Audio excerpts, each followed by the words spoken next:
Hey everybody, Steve Prziborowski here. Welcome to episode 82 of Reach for the Firefighter Badge. Episode 82, we're going to discuss more about the fire department written examination. I'm going to give you some more tips for success on test day. This is part 2, and I'll share which episode was part 1 shortly. So, as always, my 2 websites have lots of great free information on there to help you be the best candidate that you can be.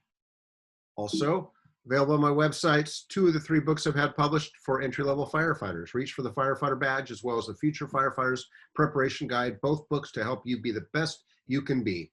So, let's talk more about Written Test 101.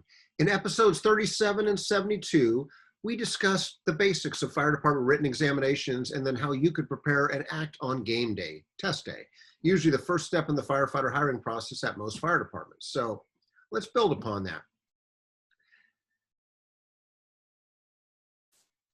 Something I can't stress enough, I should say this every episode, besides preparing for the position, be nice and respectful to everybody you meet. You never know who that person is. Seriously. Most people are usually in fire department uniforms. You kiss their butts usually, as most people do, is, hey, what's up? Hey, chief, how you doing? Hey, cap, how you doing? But for people that are not in fire department uniform, they still could work for the fire department, or maybe they work for the city in some capacity or the county, but it doesn't matter who they work for. They're human beings. You know, as I always tell candidates, sometimes the best judge of a candidate is not the oral board, because the oral board, when you're inside with the oral board, we know you're going to kiss our butt because you're going to be nice and promising us the world and everything else, just like you would when you're in your chief's interview talking to the fire chief. Well, the real test of character is probably the person at the front counter when you walk into the fire department headquarters or administrative offices, because typically when you go to an oral interview, it's at the main administrative offices for a fire department, where all the offices are, the fire chief, the assistant chief, the deputy chiefs. It may or may not be at a firehouse. Well, the best person to really decide character is that person that you contact, that first person. So when you walk in, usually most companies, business agencies, governmental agencies have a receptionist. We have a receptionist at the front counter. She or he is that person to greet people. Hello, welcome to XYZ Fire Department. How can I help you today? They're the ones who also usually pick us up the phone for people that call. It's amazing some of the conversations I've overheard over the years of how disrespectful people are, because I remember just having small talk with, the many people that fill our receptionist role. And it's always interesting because sometimes I'll ask, hey, what was your opinion of that candidate? And a lot of times, oh, that candidate was a very nice person. I'm thinking to myself, perfect, because that's how they were in the room. Just, it doesn't matter because the oral board grades the candidate, not the receptionist. But it is nice sometimes when you have the receptionist sometimes, well, that person was something sleazy about them. And there's nothing wrong with being sleazy. But, well, something, they were sort of rude to me. They seemed to have a chip on their shoulder. It was almost like an inconvenience when I told them, that we're running a little bit late right now and can you please take a seat? They sort of, whatever. They're showing some attitude and behavior. It's like, really? So I remember hearing a story of one fire chief, a friend of mine, who goes, you know what? He goes, before I even hire somebody, obviously they go through an oral board, but I also have my front receptionist grade the candidates as well. And then usually I'll compare notes from the front receptionist who's not listening to what the candidate has to say because they're not even in the room. They're just the true test of character. And it's interesting because I never thought of it that way, but if I was a fire chief, I would probably do that because of course the oral board knows you're going to be on your best behavior, but how are you to the people that you may think, I don't want to say this, it's going to sound odd, but that sometimes are maybe beneath you. I've heard that from people of, oh, that's just a secretary, or that's just a receptionist or administrative assistant. No, that person is not just anybody. That person is just a human being, and you need to treat that person with respect. Whether it's the mayor, whether it's not the mayor, whether it's a homeless person, whether it doesn't matter. They're a human being. But again, be nice, be respectful to all, because that's your true test of character, is how you interact with everybody at headquarters, because you never know who they are. I mean, I don't know, we could go on for days of some of the stories of candidates. So it's just like, you're kidding me, please. Oh gosh. Or when I see candidates that I've had candidates that are running late, so they're already stressed out. And then because they're late, we don't let them continue in the process because it says on their letter, you have to be here by this time. And if you're late, you won't be accepted because now you potentially domino effect the rest of the day's candidates. And we can't give you an unfair advantage that if you're late, that's not our fault. So we'll just go on with the next candidate, and that's the way it works. Why screw the other candidates because of what you did? Well, it was an accident. I stopped to help, and I saved 3 lives doing CPR and blah, blah, blah. Hey, that's great. And I would expect anyone to do that, but you're late. Now, given that case, especially if you could prove it, meaning maybe you're on the 10 o'clock news that night and it's like, okay, that was that person. I mean, if someone calls in sick, maybe, because here's the thing, when it comes to oral interviews, it's not uncommon for people to call in sick or just be no-shows. Well, here's the thing. We're talking about written exams right now. Written exams, you don't usually get a second chance because a lot of times the written exam is one time only, meaning 8 to 11 o'clock Saturday morning. It's not like whereas oral interviews may be over the course of a week or 2 weeks or even a month. A written test is usually just one point in time, meaning it might be Saturday morning from 8 to 12 or 1 o'clock to 5 o'clock. And you may not have a choice. They may just say, hey, here's your time, take it or leave it. Because remember, for a written test, they may have hundreds, if not thousands of people. So there's not a lot of sympathy there if you can't make the time. And it may be 1 day only or maybe 2 days only. Whereas oral boards, there's a lot less candidates and maybe there's a little more flexibility. But again, it doesn't hurt to ask, but again, take responsibility. And if you do screw up, but also be nice and respectful. Listen attentively to all the directions offered, because again, there's a reason people share directions to help you out. So some of the directions involved at a written test, for example, imagine a written test like in a high school auditorium, or now with social distancing, maybe an arena because everyone needs 6 feet apart on the tables and everything else. But the attention to details is what kills candidates and just hurts people nationwide on a daily basis, whether or not they work for the fire department. For whatever reason, people, I guess don't listen, or they assume things. But anyway, some of the instructions given are, all right, welcome to the San Jose Fire Department written test process. Keep your books closed until we tell you to open them. And then, of course, they usually go through the instructions. All right, we will give you the command to open up the book. But until you open up the book, here are some best practices. If you need to go to the bathroom, please close up all your testing materials, bring them up to the front to this counter right here, and leave them at this counter, check out, and then when you come back in, get your stuff. When you're finished with the test, again, please do the same. Make sure you shut your materials, walk up to the front, make sure you check out, and have the other person verify everything's correct. You've got 100 questions. You've got a maximum of 3 hours time. Please make sure you're using they'll give you best practices and so forth. But it's those little details that if you don't pay attention to it, you don't want to be that person, especially in a group of 1,000 people or 100 people. And you're like, oh, it's almost like if you've seen that Southwest Airlines commercial, when you're that one person that starts standing up, hey, can I go to the bathroom? That was the Southwest Airlines commercial. You want to get away? You don't want to be that person, but listen to the directions.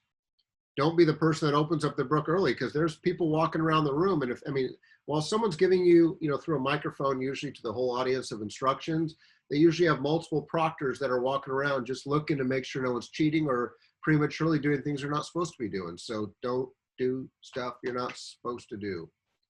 I've seen people get kicked out, trust me. Keep the talking to a minimum, even if you got your buddies with you, again, because if you're talking, it looks like you're cheating. But I wasn't cheating. It doesn't matter. Don't talk. Really keep it to a minimum by not talking. You got plenty of time to talk afterward.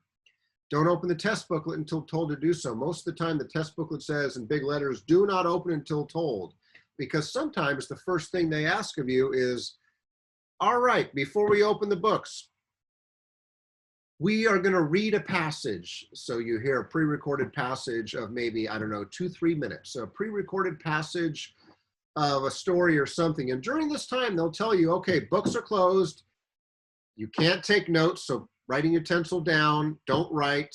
All you can do is just try to imagine and remember things. They're going to give you maybe a story of about 3 minutes, 4 minutes of all these facts and figures to try to confuse you. And then they'll say, all right, open up your booklet, and now you can start answering the questions. And the first 10 questions may be based on that passage. So if you didn't pay attention or have poor remembering skills, you're already 10 out of 90 questions in the hole. And yes, 70 is passing, but you know what? You want to leave yourself a little buffer. Plus, 70s don't get you usually to the oral interview. You want to do 80s, if not 90s. So pay attention, read all the instructions in the beginning, throughout, and at the end of the booklet or video. And I say booklet or video because some departments still use traditional written tests where you have a scantron that they provide you, usually you don't have to bring a scantron or pencil. Usually they'll provide it, but read the instructions. That'll tell you what not to bring. Some departments now are also using videos where you see a video on a major screen, or maybe it's in your computer terminal, and then you answer questions from there, either on a computer or maybe via scantron. Read every test question carefully, because it never fails to amaze me. And I've been guilty of this too, is you read a question and then there's usually 4 answers, and you get halfway through the question and you immediately think you already know the answer. So it's very easy to say, okay, well, I know the answer is this. So you go down, well, had you actually read the entire question, the second half might have contradicted the first half, then you just screwed yourself. But again, a lot of people just only read a portion of the question, then they say, okay, that's this. So things to think about. Before answering, read all answer choices carefully. So besides reading the question carefully, read all answer choices just to make sure that you are 100% sure, whether you're guessing or you know it. Some other suggestions: be wary of words such as shall, must, will, never, always, only, nobody, nothing. All those are all or nothing. When you look at those words, look at a scale of 0 to 100%. Those words are usually all or nothing. What do you know in life that's all or nothing? Think about that. Besides death and taxes, nothing is absolute. So when you see words like that, they're usually wrong. Well, you must always wear your seatbelt when in a vehicle. Well, I think that's an obvious yes. But there, just like I said, be very careful of those being answered. Just like when you see answers that are all the above, a lot of times all the above is the correct answer. And especially when you have 4 options and you go, you know what, I don't know what all 3 of the options are, and then the 4th is all the above. A lot of times one of the answers is easily the answer, but then you go, if I'm pretty sure about 2 of them and I don't know about the 3rd, it's probably all the above. Doesn't always work that way, but it may. Watch your time carefully, because they may give you a reminder. They may say, hey, we'll give you a 1-hour warning, a 30-minute warning, but once time is up, it's literally book shut, get up. And I've seen sometimes where people don't pay attention and then they've had to repeat, time is up. And then the proctor comes up and grabs your book, and because you can't follow instructions, well, I got 3 more. Sorry. Watch your time, manage your time. When unsure, there's a good way to make an educated guess. Because again, usually in fire department written exams or video exams, it's usually not true false. It's usually 4 choice, multiple choice. And when I say that, think about it. True false, you got a 50-50 chance, even if you didn't know it. Multiple choice, you got a 25% chance. But here's the thing: a good discriminatory test is very hard to write. And before you go, discriminatory, we can't have discriminate. Yes, we cannot legally discriminate. In the world of testing, though, discrimination is meant this way. A good test discriminates against those who prepared and didn't prepare. And you may say, well, I didn't have to have firefighter 1 or EMT to take the test, so they can't test me on that stuff. Correct. If they just require high school diploma, all they can test you on is basic reading, basic math, basic mechanical ability, basic reading comprehension, map reading, all stuff that you should have learned in high school. So that's fair game. But usually, like I said, a good discriminatory test is hard to write, which means a lot of times there's usually 1 or 2 throwaway answers. So even if you don't know of the 4 which is the best, or let's think of this, a lot of times it's not what you may go, God, A and B are all good and C is good. Well, then reread the question, because the question may say not which is the best, but which is the most correct. Because sometimes most correct, oh, they're all correct, but which one is the most correct or least correct? That one word can make a difference. You know, like I said, usually you can throw away 2 of the 4 answers, narrowing it down to 50-50 chance. I mean, pretty good odds at that point, because even worse comes to worse, just flip a coin, but hopefully you don't have too many of those. I encourage you to answer all the questions. You don't get penalized for not answering the questions, or you don't get penalized usually by having wrong answers. So you got nothing to lose to answer the questions. Worst comes to worst, take a guess. More importantly, though, don't just take a guess. Try to remember every answer you've had. Because I'm going to talk about later is when you get out to the car, you better be taking notes of all the questions that you had plus the answers you chose, because you'll probably see that test again at some point, and it's good to have your own database. So if you don't know an answer, make note of it to go back to. That's the hard part, because you may not be able to write in your scantron. They may not give you spare paper to write on, or blank paper, so be very careful. Because if you leave little errant marks in your scantron, they have been known sometimes to mark a current answer that's in the vicinity wrong. So just be very careful about fully erasing things.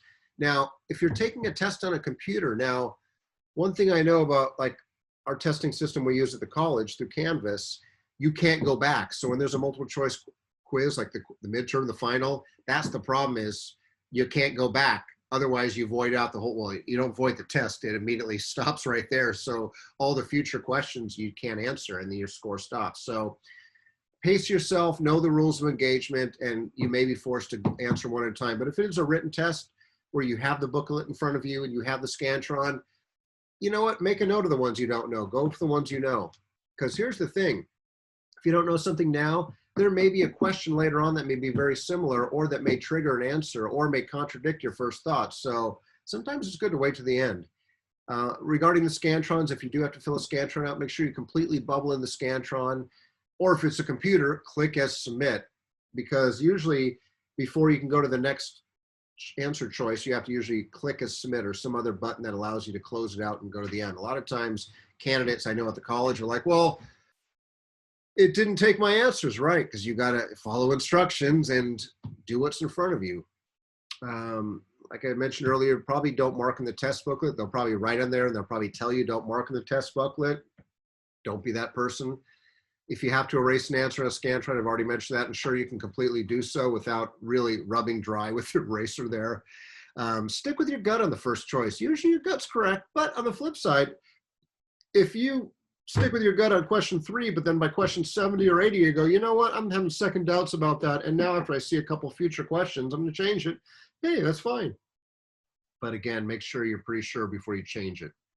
So in the next episode, we're going to continue to discuss tips for success on game day when you're taking your next fire department written examination. So as always, thank you very much for the gift of your time.